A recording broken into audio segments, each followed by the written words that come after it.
목사로서는 마지막 설교가 아닌가 생각이 듭니다. 물론 원로 목사니까 뭐 매달 한 번 정도는 단에 다 서겠지만 담임 목사로는 이제 마지막을 서는 것 같습니다.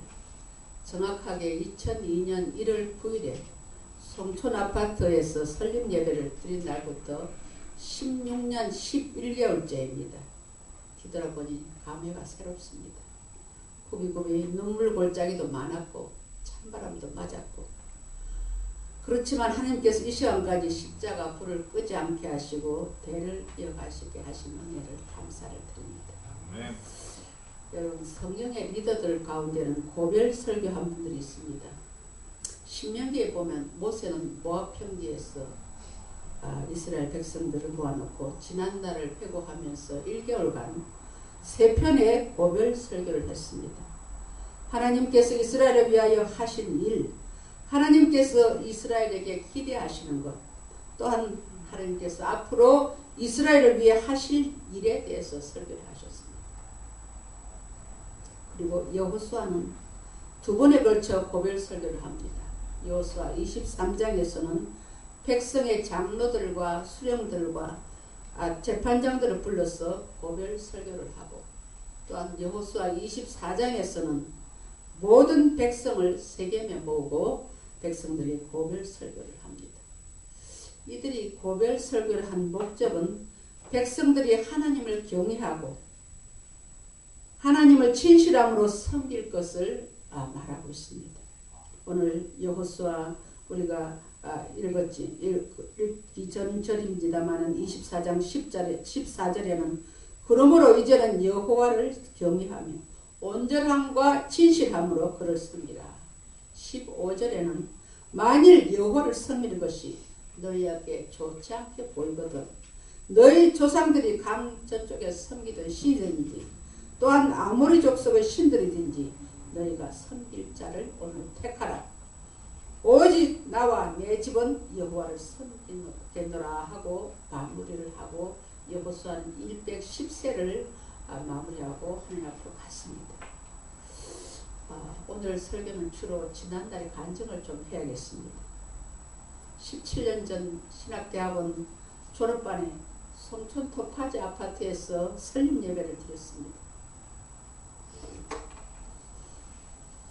교회 건물을 얻을 재정이 없어서 한 2, 3년은 아파트에서 가족들만 가지고 예배를 드려야겠다 하는 그런 생각이었습니다. 그때 설립 예배에 모인 성도의 수가 한 40명이 오셨습니다. 그때 하나님 역사하셨어.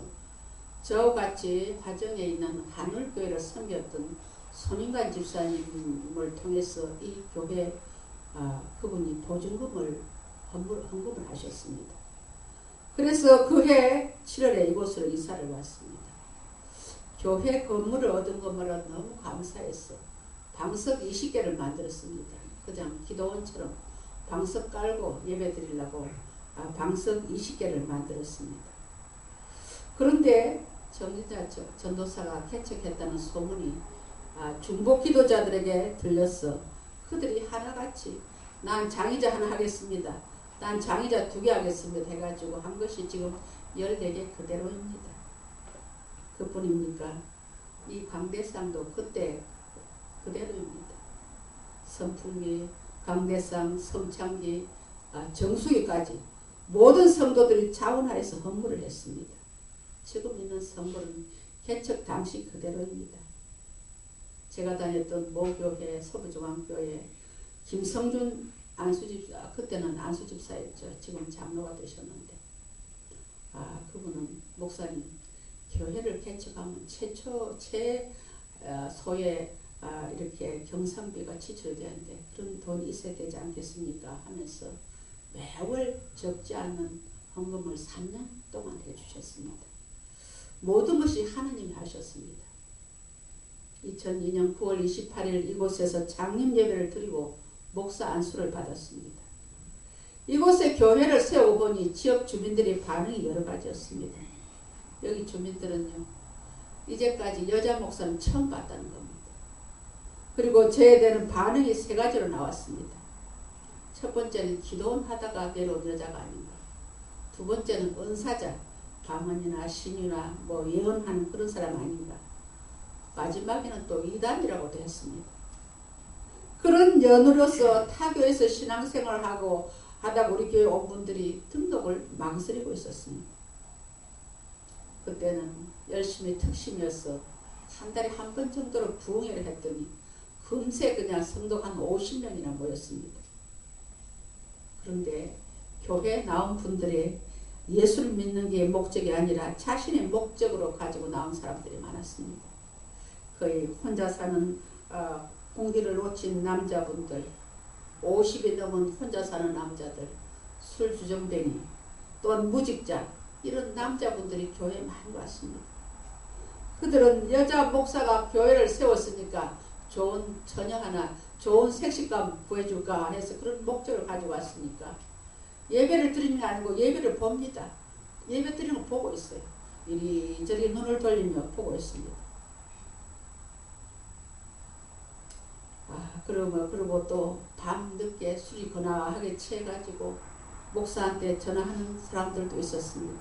참 혼자 몸으로 두려웠습니다. 그리고 제 딸 둘을 건사하기가 참 힘들었습니다. 그런데 이런 혼란을 일거에 무너뜨린 사건이 일어났습니다. 남편 장로님께서 IMF 때 사회 부도가 나고 너무 많은 스트레스를 받아서 그랬는지 파킨슨 병이 걸렸습니다. 개척은 했지요. 남편 병수반을 해야지요. 신방은 가야지요. 설교 준비해야지요. 너무 힘들어서 어느 날 새벽에 이 강단에서 하나님께 따졌습니다. 하나님! 나 언제 목사 된다고 그랬습니까? 그렇게 못하겠다고 했는데 억지로 그러다가 담임 목사 통해서 신학교 보내주시고 개척까지 하게 하시고 그러면 환경이나 편리하게 편안하게 해주셔야지 제가 이런 환경에서 어떻게 목회합니까? 하나님 책임지세요. 소리 지면서 눈물 콧물 흘리면서 기도하는 가운데 갑자기 조용하고 부드러운 어떤 남자의 목소리가 들렸습니다. 사랑하는 딸아, 내 남편 내가 책임질 테니까 너는 내일 열심히 해라. 깜짝 놀라 눈을 떠보니 아무도 없었습니다. 저는 여러분도 알다시피 그렇게 은사에 밝은 사람은 아닙니다. 주로 말씀을 중심으로 목회를 하는 스타일이지 그런 예언이라든지 뭐 신유라든지 그런 은사는 그렇게 받지는 못합니다. 한참 동안 그 목소리의 주인공이 누군지 묵상을 하고 있는데 가까스로 그 목소리의 주인공이 성령님이라는 것을 알게 되었습니다. 그 이후의 사건 이 자리에서 일일이 다 말할 수는 없지만 내 남편 내가 책임지겠다고 하신 주님께서 저희 남편을 15일 만에 하나님 나라로 불러가는 것으로 책임을 져주셨습니다. 하나님 순간순간 하나님의 저울을 올려놓고 저희 믿음을 달아보셨습니다. 남편 장로님이 소천한 날이 2003년 7월 6일이었습니다. 이곳으로 이사 온 지 꼭 1년 만입니다. 그날이 주일이었습니다. 주일학교를 마치고 이제 작년 예배 시간이 40분 남았습니다.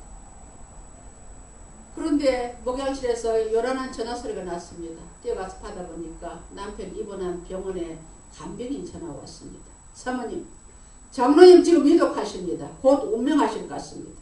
빨리 오셔야겠습니다. 그 소리에 내 머리는 둘기로 맞은 것 같았습니다. 서둘러 아이들을 병원으로 보내고 저는 강단으로 올라왔습니다. 다윗이 중요한 일을 있을 때마다 하나님께 물은 것처럼 저도 하나님께 물었습니다. 하나님, 이때 제가 어떻게 해야 합니까? 33년을 같이 산 남편의 임종을 지켜야 합니까? 아니면 예배를 인도해야 합니까? 그때 보름 전에 말씀하시던 성령님이 또 저에게 말씀하셨습니다.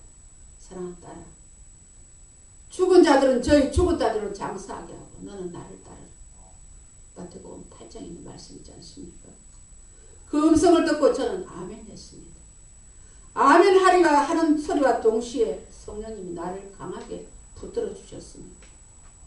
냉정을 되찾고 예배를 잘 인도했습니다. 말씀 마치고 광고 시간에 장로님이 위독하시답니다. 제가 병원으로 가야겠으니 여러분 기도해 주십시오 하고 총알 택시를 타고 병원에 가니까 하나님께서 아직도 남편의 생명을 붙잡고 계셨습니다. 남편의 손을 붙잡고 여보 천국에서 만나요. 그러니까 남편 눈에서 눈물이 주르르 흐르더라고. 여러분 사람이 죽었다고 해서 금방 기도 다치는 건 아니더라고요. 귀가 열려 있었는지 그냥 그분의 눈에서 눈물이 주르르 흘렀습니다. 장례를 마치고 강단에 서니 성도들이 저를 보는 눈이 달랐습니다. 지난달에는 저 목사에게서 무엇이 잘못되었나를 찾는 눈초리였는데 이제는 말씀을 전하면 고개도 끄덕끄덕하고 아멘도 잘합니다. 나중에 들은 이야기지만 우리 목사님은 진짜 목사라는 것입니다. 남편이 임종 앞에 두고도 예배를 인도하는 목사라는 것입니다. 지난날에 눈물골짜기를 이 자리에서 어떻게 다 말씀드릴 수가 있겠습니까만 감사한 것은 이 부족한 종을 도와서 이제까지 우리 예사랑교회를 섬겨오신 성도님들에게 진심으로 감사를 드립니다. 오늘 예식을 통해서 예사랑교회 2대 목사가 되실 김성은 목사님 그릇이 깨끗합니다. 하나님이 귀하게 쓰실 것입니다.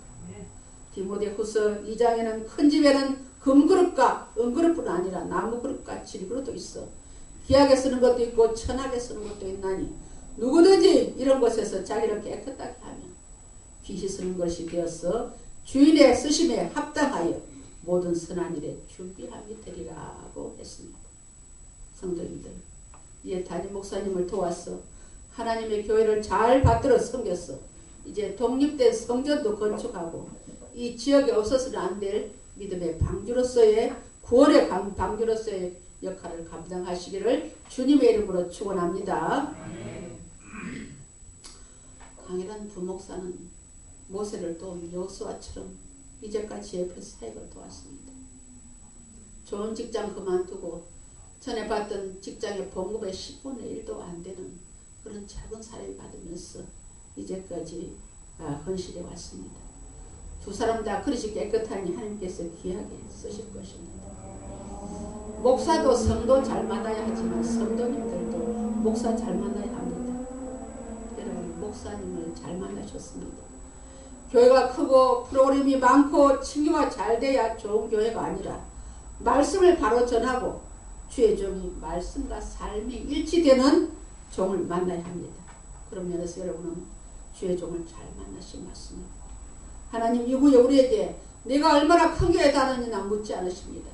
내가 얼마나 말씀에 순종하고 살았느냐 물으십니다. 또한 이 자리에서 우리 가족에게도 감사를 해야겠습니다.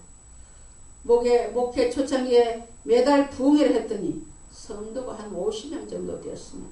그런데 5년 만에 안수집사 2분, 권사 2분을 세웠습니다. 그랬더니 어느 순간에 그냥 성도가 12명이라 그냥 푹 빠져나가 버렸습니다. 강단에 서니까 목사의 심장에 구멍이 쿵 뚫린 것 같았습니다. 바람이 들어오는 것 같았습니다. 그런 가운데서도 가족은 움직이지 않았습니다. 찬양제도 10여 명이 넘었는데 지금까지 남아있는 찬양대원 중에 3명이 가족 아닙니다. 어미의 대를 이어 손녀딸이 지금 피아노 반주를 하고 있습니다. 성도님들 아프고 여러가지 사정으로 식당 봉사를 못하니까 목사 가족들이 식당을 하고 있지 않습니까? 다른 사람은 다른 목사님 이런 말을 하실 때 교회 개척에는 부흥이 안 되면 애라도 많이 낳아라. 그런데 옛날 나이는 지났으니까 있는 자녀들을 갖고 사용해서 여기까지 왔습니다. 사람마다 하나님께 받은 사명이 다 다릅니다. 모세는 이스라엘을 출애굽시키는 사명을 받았다면 여호수아는 요단을 건너 가나안 땅을 정복하고 이스라엘에게 분배하는 역할을 감당했습니다. 다윗은 수많은 전쟁을 통해서 통일 왕국을 건설했습니다. 그러나 다윗이 아무리 하나님의 성전을 건축하고 싶어도 하나님이 허락하지 않았습니다. 성전 건축의 사명은 솔로몬의 감당이었습니다. 여러분, 저의 사명은 이곳에 복음의 씨를 심는 것이었습니다. 오늘 본문 6절부터 7절에 보니까 나는 심었고 아볼로는 물을 주었으되 오직 하나님께서 자라나게 하셨나니 그런즉 심는 이나 물 주는 이는 아무것도 아니로되 오직 자라게 하시는 이는 하나님 뿐이지라고 하셨습니다. 나는 심었고 뭡니까? 바울은 복음을 전하고 교회를 세웠다는 것입니다. 제 사명도 복음을 전하고 교회를 세우지 제 사명인 줄 압니다. 그리고 아볼로는 물을 주었다는 것은 말씀으로 성도를 양육했다는 것입니다. 오직 자라나게 하시는 이는 하나님뿐이니라고 말씀하셨습니다. 교회를 세우고 성도들에게 말씀을 가르치고 양육하는 것은 사람이 할 수 있습니다. 그러나 교회가 성장하고 성도들이 믿음으로 살아가게 하시는 것은 하나님이 하시는 일입니다. 그러므로 우리 모두는 하나님이 일을 하는 동력자인 줄 믿습니다. 할렐루야. 저는 결혼하기 전에 종합병원 백과병동에서 수술실에서만 한 10년을 근무를 했습니다. 의사가 수술 부위를 째고 그 안에 있는 병의 원인이 되는 이물질을 잘라내고 바늘로 꿰매는 것까지는 의사가 합니다. 그러나 상처를 아물고 회복하게 하시는 것은 하나님이 하십니다. 낫게 하고 아물게 하는 것은 의사가 하지 못합니다. 이것은 하나님의 몫입니다. 우리가 열심히 사업을 하고 장사를 하고 노력하지만 성공하게 하시는 분은 하나님이신 줄 믿습니다. 교회를 자라게 하시며 성도들의 믿음을 자라게 하셔서 홀로 영광 받으시는 분은 하나님이십니다. 그러므로 우리는 서로의 다양성을 인정해야 합니다. 세상에 나와 똑같은 사람이 없습니다. 하나님은 각자에게 알맞는 달란트를 주셨습니다. 이 속에 하나님의 뜻이 있습니다. 사도 바울은 나이 나된 것은 내가 아니고 하나님의 은혜라고 했습니다. 이 다양함 속에 우리가 해야 할 일이 있습니다. 너희는 하나님의 밭이요 하나님의 집이라고 했습니다. 밭이 할 일은 무엇입니까? 열심히 열매를 맞는 것입니다. 집에 할 일은 잘 세워가야 하는 건축물입니다. 하나님의 교회는 서로의 다양성을 인정하며 하나님의 교회를 잘 세워나가는 것이 우리 동역자들이 할 일인 줄 믿습니다. 우리가 하나님의 일을 할 때 서로의 다양성을 인정해야 합니다.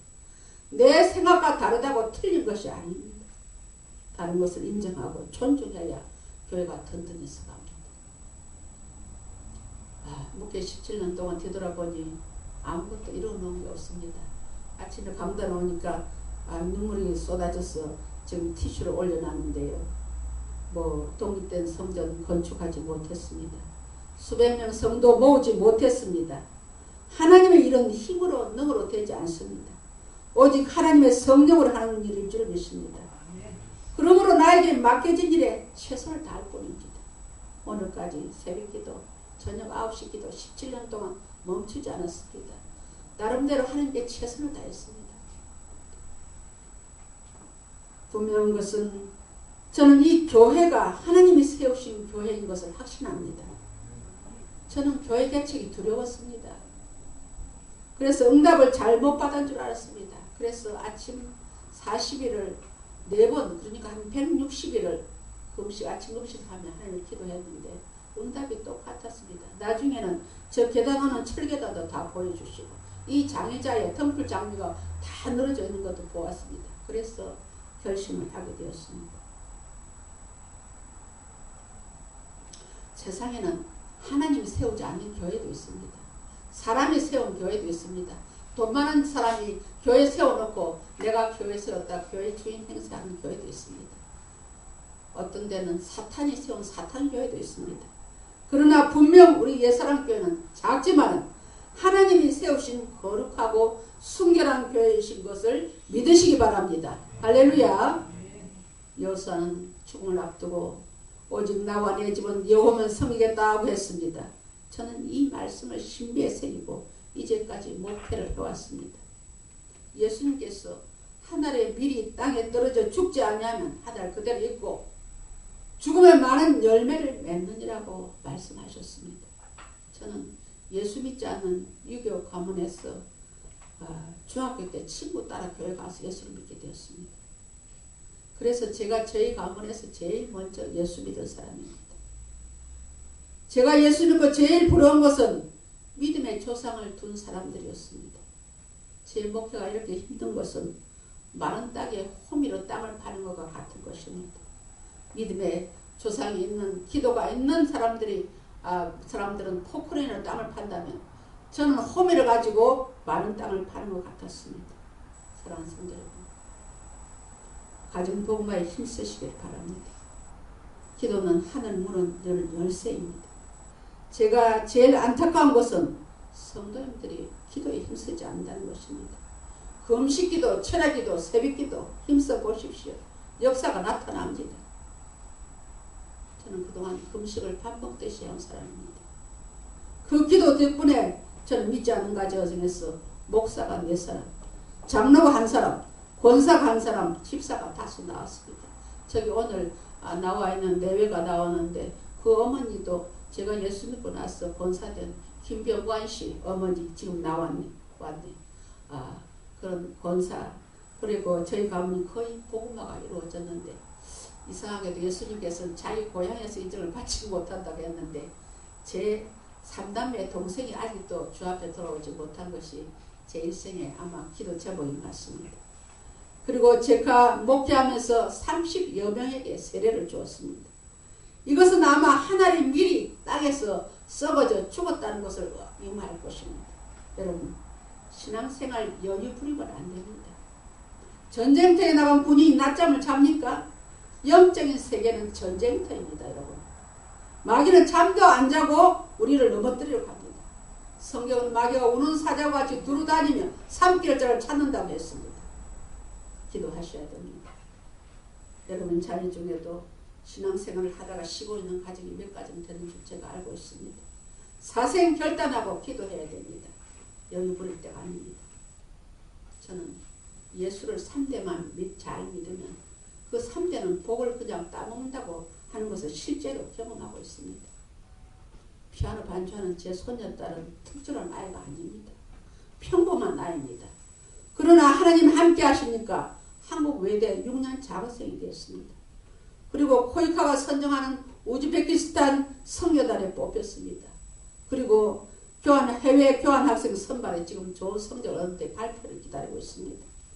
하나님께서 아마 저 아이를 글로벌 리더로 키우실 모양입니다. 기도하시면 여러분의 자녀들도 얼마든지 하나님이 들어서십니다. 목회 17년 동안 가시적으로 나타난 것은 미미하지만 조그만 그것 하나 하나님께 보고 드리자 하면 제자를 키운 것이라 하겠습니다. 실제로 제가 키운 제자는 2명입니다. 제 딸 박예란 목사하고 제가 8년 동안 말씀을 양육한 우태와 안수 집사입니다. 그분이 선교사가 되었습니다. 그들이 또 공교롭게도 배필을 주의 종들을 만났어. 저는 2개 심었는데 4개를 거두게 되었습니다. 얼마나 수지 마른 장사입니까, 여러분? 여러분 심어보십시오. 그 우선교사가 이렇게 한국에 왔다가 제 이침 예배를 듣고 지난주에 필리핀으로 들어가야 되는데 목사님 이침 예배에 참여하겠습니다 하고 한 주간 딜레이를 한번 갔습니다. 그래서 아마 오늘 오실 것 같습니다. 그 내외가 기독교 매체의 도미니카 공화국에서 선교사를 일하는 최강규 선교사의 글이 실렸습니다. 도미니카 공화국은요, 아메리카 카리브해 연안의 합산섬으로 이루어진 공화국입니다. 인구는 7만 3천 명 정도 되는 작은 나라인데 최 선교사는 이곳에서 9개의 교회를 개척했습니다. 그런데 이 나라는 1년이 동안 20번 이상의 태풍이 불어왔어 어떤 건축물도 지어놓으면 무너진다고 합니다. 그렇기 때문에 사람들이 손을 쓰지 않는다고 해요. 최 선교사가 하나님께 기도했더니 기도의 특공대를 조직하라는 성령의 음성을 들었습니다. 그래서 선교사에는 기도의 특공대를 조직하는데 7,000명을 목표로 매년 한 기도 인구를 늘려갔다고 합니다. 7,000명은 엘리야 시대에 바알에게 무릎을 꿇지 않는 7,000명을 뜻합니다. 그런데 이들이 기도 특공대를 조직하고 도미니카에 오는 저주와 재앙, 즉 허리케인, 지진, 콜레라 같은 재앙을 막아주시라고 하루 3번씩 오전 6시에, 낮 12시에, 밤 10시에 하나님께 마음을 같이 기도했더니 1년에 20번씩 강타하던 허리케인이 작년에는 9번에 그치고 멀리 달아났다는 것입니다. 이 소식을 접한 정부는 기도 특공대를 나라의 기도 특공대를 세웠다는 것입니다. 저는 이 기사를 보고 참 안타까운 마음이 들었습니다. 우리나라 정치권 이런 혼란을 겪지 않으려면 대통령이 기도를 선포해야 합니다. 니느웨가 멸망하리란 요나의 말을 들은 니느웨 백성들은 비록 하나님의 진노의 대상이었지만 그 말을 들은 니느웨는 왕으로부터 백성에게까지 금식을 선포하고 기도함으로 하나님의 진노를 멈추게 했습니다. 하나님만이 이 나라를 지키십니다. 하나님만이 교회를 지키십니다. 기도하는 성도님 되시기를 주님의 이름으로 축원합니다. 마태복음 20장에 보면 포도원 풍군의 비유가 나옵니다. 이른 아침에 부른 사람 제3시에 제6시에 제9시에 제11시에 그런데 저는 제11시에 주님의 포도원 풍군으로 부름 받았습니다. 40-50년 목회하신 선배님들에 비하면 적은 시간을 일한 사람입니다. 그러나 하나님의 포도원 경영관법은 참 특이하십니다. 품삯을 주실 때는 맨 나중 온 사람부터 품삯도 아침 일찍 일한 자와 똑같이 한 데나리온씩 주십니다. 여러분 늦게 믿었다고 낙심할 거 없습니다. 일한 만큼 상급을 주십니다. 충성하시기 바랍니다. 사랑하는 성도 여러분, 기도의 동력자를 모시기 바랍니다. 여러분 가정의 복음화를 위해서 힘쓰시기 바랍니다. 다른 사람 아무리 전도하는 것보다 내 가족 구원해야 되지 않겠습니까? 환경과 살아온 모습들은 다르지만 마음을 같이하여 기도할 때에 하나님이 알아서 채워주시고 하나님이 알아서 복을 주십니다. 말씀 앞에 순종합시다. 말씀을 많이 아는 것이 중요한 것이 아니라 적게 알아도 말씀에 순종하는 것이 성숙한 그리스도인 것입니다. 예수님의 마음으로 남을 나보다 낫게 여기며 교회를 위하여 마음을 같이하여 기도하는 것이 하나님의 동역자가 할 일인 줄 믿습니다. 그리하여서 우리 옛사랑 교회 모든 성도님들은 어떤 환경에서도 자족하는 믿음의 소유자들이 되시기 바랍니다. 가난한데도 부한데도 거친 음식도 무엇이든지 잘 소화시킬 수 없는 건강한 믿음의 소유자들이 되시기를 주님의 이름으로 축원합니다.